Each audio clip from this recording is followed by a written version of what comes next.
Good morning mga bossing, meron tayo ditong installation ng ating QCY F24 dashcam. Ito po siya, center mirror po siya.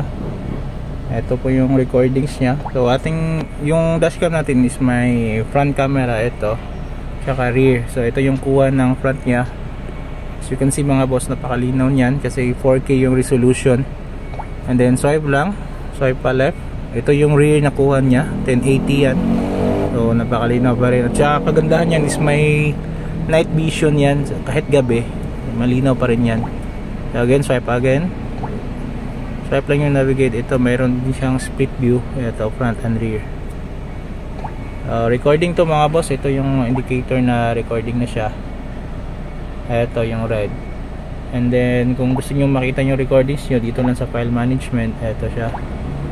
So auto reformat to siya mga boss. Pero kung gusto niyo mai-save kayo na video, di masama sa reformat, ito yun. Like ngayon yung kandado tsaka confirm. Baka basic lang ng navigation ito mga boss. Basic lang din yung mga display, time and date. Dashcam natin is may tatlong safety features, ADAS, BSD tsaka LCA. Napaka useful pag bumabiyahe. And then again, napakalinis ng pagka-install. Kita nyo naman walang wire na nakalabas. Basic lang yung navigate yan. So you can adjust it here. Adjust lang, swipe lang. Ito adjust, pwede nyo adjust yan. Saan kayo comfortable. Ito yung unit pala, Mitsubishi Strada Athlete. Ito bagong bago.